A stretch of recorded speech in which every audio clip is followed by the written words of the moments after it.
तो hello student, आज की क्लास में आप लोगों का फिर से स्वागत है। तो हम लोग आज स्टार्ट करने वाले हैं क्लास 8 मैथ प्रश्नावली 1.1।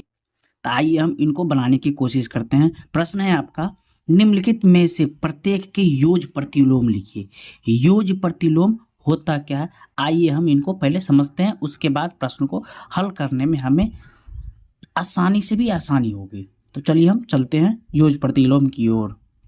तो मैं बताना चाहूँगा कि योज प्रतिलोम होता क्या है। तो योज प्रतिलोम समझने के लिए मैं एक बताने की कोशिश करूँगा। कोई भी संख्या ले लेते हैं, यदि मैं 5 ले लेता हूँ, ठीक है, एक संख्या 5 है। यदि मैं इन संख्या के साथ वो संख्या जोड़ूँ जिसका इनका आंसर कितना आ जाए, 0 हो जाए।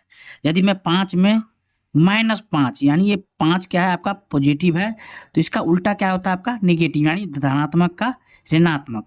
यदि जितना धनात्मक है उतना ही ऋणात्मक जोड़ आ जाए तो क्या हो जाएगा, आपका 0 प्राप्त होगा। तो वो आपका क्या हो जाएगा, योज प्रतिलोम।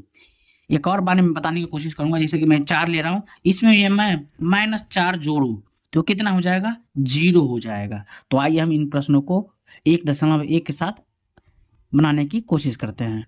तो जैसा कि आप देख पा रहे हैं, प्रश्नावली 1.1 स्टार्ट करते हैं। तो प्रश्न है आपका 2/3, इनका क्या करना है, योज प्रतिलोम। यानी ये आपका क्या है, प्लस में है। जब कोई संख्या ना दिया है तो क्या आएगा, प्लस में। तो इसको हम क्या करेंगे, उसका नेगेटिव, तभी तो 0 हो पाएगा। तो यदि -2/3 इन दोनों को जोड़ेंगे तो आपका कितना हो जाएगा, 0 हो जाएगा। दूसरा प्रश्न है 25/9, यानी ये भी आपका प्लस में है, तो इसको क्या करेंगे, -25/9, ठीक है। तीसरा प्रश्न है -16, तो -16 में कितना जोड़ेंगे तो 0 हो जाएगा। तो इसमें कितना जोड़ेंगे, +16 जोड़ने पर आपका 0 हो जाएगा, ठीक है। यहाँ पे देख पा रहे हैं, यहाँ पे कितना है, -15 है, ठीक है। इन 15/8 है, इसमें कितना जोड़ेंगे, +15/8 जोड़ देंगे तो आपका 0 हो जाएगा, क्योंकि नीचे का जो संख्या दोनों समान है। 0 में कितना जोड़ेंगे तो 0 होगा। तो 0 में कोई जोड़ने की जरूरत नहीं पड़ती, इसलिए आप 0 को भी 0 जोड़े या ना जोड़े, आपको 0 ही आएगा, ठीक है।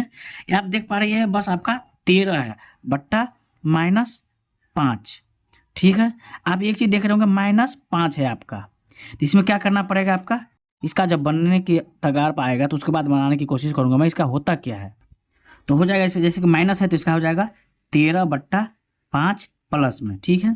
यह क्या है, -5 और -7 है, माइनस माइनस दोनों कट गया तो कितना बचेगा, +5/7, मतलब माइनस माइनस दोनों कट गया तो कोई साइन बचा नहीं, तो क्या हो जाएगा आपका, ये प्लस हो जाएगा। ये प्लस है तो ये आपका -5/7 हो जाएगा, ठीक है। यहाँ पे क्या है, -2/15, यानी -2 में कितना जोड़ेंगे तो आपका 0 हो जाएगा। तो ये आपका +2/15 यदि ऐड करते हैं तो ये आपका कितना हो जाएगा, 0 हो जाता है, ठीक है। यदि आपको समझ में आ रहा होगा तो वीडियो को जरूर और इंटरेस्ट बनाइए। और चलते हैं अगले प्रश्न की ओर। दूसरा प्रश्न क्या है, तो जैसा कि आप देख पा रहे हैं, दूसरा प्रश्न है, निम्नलिखित सारणी के खाली स्थानों को भरिए। क्या है, संख्या उसका बट्टे गुणन का प्रतिलोम, गुणन का प्रतिलोम। जैसे मैंने योज प्रतिलोम पढ़ा उसी प्रकार से ये आपका क्या है, गुणन का प्रतिलोम। तो जैसा कि आप देख पा रहे हैं, प्रश्न है, निम्नलिखित सारणी के खाली स्थान को भरिए। खाली स्थान यानी संख्या दिया हुआ है, उसका क्या बनाना है, गुणन का प्रतिलोम। जैसा कि उदाहरण में भी है -13, तो -13 क्या लिखा हुआ है, 1/-13।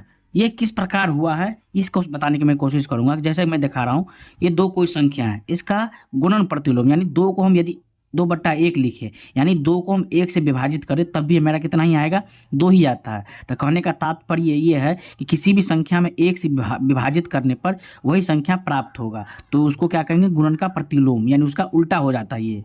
जैसे 13 है, 13 को कितना है, 1 से भाग देंगे तो आपका -13/1 हो जाएगा, लेकिन उसका प्रतिलोम यानी उसका उल्टा, जो नीचे का भाग ऊपर चला जाएगा और ऊपर का भाग नीचे चला आएगा। तो उसी प्रकार से 5/4 क्या हो जाएगा आपका, उल्टा 4/5। ये कितना है, 4/-7। तो बताइए क्या होगा, आप लोग खुद सोच के बताइए, मैं तो बताने ही वाला हूँ, लेकिन आप भी खुद एक बार ट्राई कीजिए। तो आपका हो जाएगा उल्टा, यानी -7/4, और ऊपर दोनों क्या दिख रहे हैं, माइनस माइनस है, समझ पा रहे हैं। तो इसका उल्टा क्या हो जाएगा, 8/5, और ये दोनों माइनस में है, यानी कट जाएगा तो क्या हो जाएगा आपका, प्लस में। तो दोनों कोई दिक्कत नहीं, लेकिन वो पलट जाएगा। ये माइनस में है, देख पा रहे हैं आप, ये क्या है, माइनस में है, 1 है, इसका क्या हो जाएगा आपका, तो इसमें आप -1 है, इसको 1 से विभाजित कीजिएगा तब भी आपका क्या आएगा, -1 ही आएगा। तो ये आपका 1 माइनस ही आएगा। तो इस प्रकार से आपका दूसरा प्रश्न भी हल हो चुका है। तो चलते हैं अब अगले प्रश्न की ओर। तो जैसा कि आप देख पा रहे हैं कि 1.1 का अगला प्रश्न क्या है, तीसरा प्रश्न है। तीसरा प्रश्न क्या है, उचित गुण धर्मों का उपयोग से निम्नलिखित का मान ज्ञात करें। उचित गुण धर्म कहने का मतलब जो सीक्वेंस है, जैसा कि आप लोगों को सिखाया गया है या सीख चुके हैं या आप लोग जानते भी होंगे कि कौन सा सीक्वेंस क्या होता है, उस सीक्वेंस यानी उसके क्रम में आप बनाने की कोशिश कीजिए तो कि ये किस प्रकार से प्रश्न बनेंगे। तो चलिए हम स्टार्ट करते हैं। प्रश्न तीसरा क्या है, तो जैसा कि आप देख पा रहे हैं तीसरा प्रश्न क्या दिया है, उचित गुण धर्म का उपयोग करते हुए मान ज्ञात करना है। तो पहला प्रश्न है 4/3 प्लस 3/5 प्लस -2/3 प्लस -11/5। आप इन दोनों में एक चीज देखने की कोशिश कीजिएगा कि जिसमें देख रहे हैं इसमें नीचे भी 3 है, ये यहाँ पे भी 3 है, यहाँ पे 5 है, यहाँ पे 5 है। तो हम क्या करते हैं, दोनों समान जाति वाले को एक साइड कर लेते हैं। तो क्या करेंगे, 4/3, ये प्लस है लेकिन इसके साथ क्या लगा, माइनस लगा, तो इसको माइनस कर देते हैं, 2/3। ठीक है, ये आपका 1 हो गया। बीच का प्लस ये कितना हो जाएगा, 3/5, इसके साथ क्या भी माइनस लगा हुआ है, इसमें भी 1 हो जाएगा, 11/5। ठीक है, समझ पा रहे हैं आप। इन दोनों में देखिएगा यदि 3 दोनों लघुत्तम आता है तो 4 - 2 कितना हो जाएगा आपका, ये हो जाएगा। उसके बाद यह है 5 है और 3 - 11। तो जैसा कि आप देख पा रहे हैं 4 में से 2 गया तो 2/3 प्लस, तो प्लस 3 में से 11 गया तो -8/5। ठीक है, आप इन दोनों का लघुत्तम कितना निकलेगा, तो इन दोनों का लघुत्तम टोटल आपका हो जाएगा 15। अब 3 को 5 से मल्टीपल है तो 5 दूनी 10 प्लस 5 तिया 8 24। आप देख पा रहे हैं, तो आपका देख पा रहे हैं ये 10 प्लस में है, कुछ नहीं है तो क्या है प्लस में है, और -24 में है, तो 24 में से 10 चला गया तो क्या हो जाएगा, -14। -14 इसलिए हुआ है कि आप देखने की कोशिश कीजिए 10 जो है प्लस का वो कम है और माइनस ज़्यादा है, तो वही चीज़ होता है जो बड़ा होता है उसमें से छोटा को घटा देंगे। लेकिन जिसका पोलैरिटी मतलब जो धनात्मक ज़्यादा है तो धनात्मक का चिन्ह हो जाएगा, ऋणात्मक ज़्यादा है तो ऋणात्मक का साइन आ जाएगा। तो यहाँ पर ऋणात्मक का साइन ज़्यादा है 24 है, धनात्मक का साइन 10 ही है, तो कितना हो जाएगा आपका 14 हो जाएगा, बट्टा आपका ये 15 हो जाएगा। तो इस प्रकार से ये प्रश्न आपका तीसरा हल होता है। तो चलते हैं अगले प्रश्न की ओर। प्रश्न नंबर 4 है क्या, या 3 का दूसरा प्रश्न है क्या।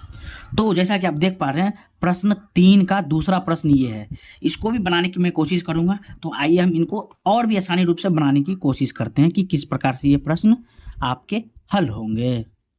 तो जैसा कि देख पा रहे हैं प्रश्न है आपका 2/5 गुने -3/7, ये आपका एक साथ हो गया गुना का, -1/6 गुने 3/2, ये भी गुना का एक साथ हो गया, फिर प्लस 1/14 गुने 2/5, ये भी आपका एक साथ हो गया। मतलब गुना का प्रोसेस अलग है और माइनस प्लस का प्रोसेस अलग है। तो इन दोनों को मैं कोशिश करूंगा काटने की, यदि कटता है तो 3 एकान 3, 3 दूनी 6, ठीक है, 2 एकान 2, 2 सत्ते 14, ठीक है, इधर भी नहीं कटा है, 3 दूनी -6/35 हो जाएगा, 3 दूनी 6 माइनस का माइनस और 7 पंचे 35 माइनस, तो यहाँ पे भी माइनस आ गया, 1 आ जाएगा, 2 दूनी आपका 4 आ जाएगा, इसके साथ प्लस है, उसके बाद क्या हो जाएगा, ये भी 1 आ जाएगा और 7 पंचे आपका क्या करेंगे इससे आगे इन तीनों का लघुत्तम निकालेंगे तो लघुत्तम कितना आएगा, 35 और 4 का डबल 35 है। तो इसका यदि करेंगे तो क्या हो जाएगा, आपका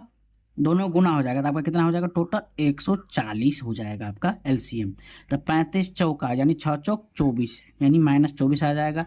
4 से गुना भाग करेंगे तो इसमें कितना आएगा, 35, ये आपका कितना हो जाएगा 35 माइनस में प्लस 35 चौका यानी टोटल कितना हो जाएगा 4। तो 35 और -24, 35 माइनस में या 24 माइनस में भी दोनों हो जाएगा, आपका कितना हो जाएगा टोटल 5 4 9 और 3 2 5 -59 हो जाएगा प्लस 4/140।